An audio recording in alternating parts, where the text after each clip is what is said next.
Hey, this is Savannah. This is my skills validation ACT video submission for animal housing and animal nutrition and feeding. You want to make sure that you're always keeping work areas clean, and you want to clean before, during, and after your procedures. It's a good idea to keep a good impression with your clients or owners, so you make sure that everyone is viewing it in a healthy and sanitary state. Not only can it look clean, but you want to make sure it smells clean too, because foul odors can range from urine, fecal matter, or anal gland expressions. Proper cleaning protocols should include spot cleaning any spills or messes as you go, making sure all cages, toys, bowls, like extra stuff that you might need for boarding is constantly clean. You also want to make sure the animal is clean as well, especially after anal gland expressions. Different levels of sanitation would include clean, disinfect, sterilize, and sanitize. When you're cleaning, you're removing any items and waste that's left behind. When you're disinfecting, you want to make sure you're using chemicals that kill the microorganisms. And when you're sterilizing, you want to completely eliminate microorganisms, not just kill.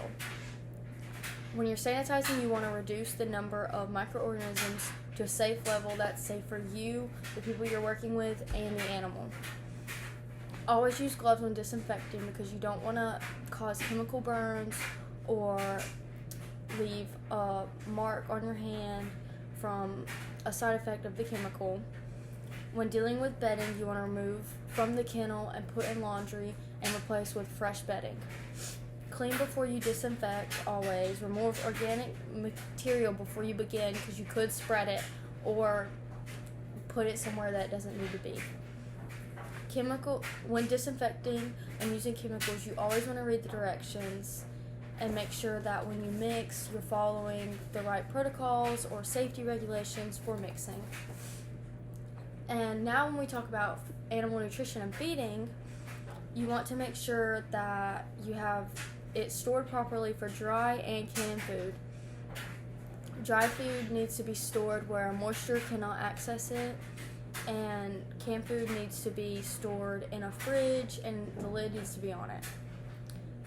Dates and codes should be written on the can itself, and if you have labels, like if it's medicated, it needs to be written on that as well. Expired food needs to be disposed of and taken out immediately, so no accidental feedings happen with expired foods. Feeding guides are often provided by the vet or the owner, depending on if it's medicated or if it's over the counter. Measuring cups should not be used for multiple foods or pets, so you want to make sure that you have individual feeding scoops or measures or cups. Whatever you're using, you want to make sure it's individual to each, or you want to wash in between feedings. The few factors that do play into feeding and what the pet is intaking depends on allergies, weight, health, and age.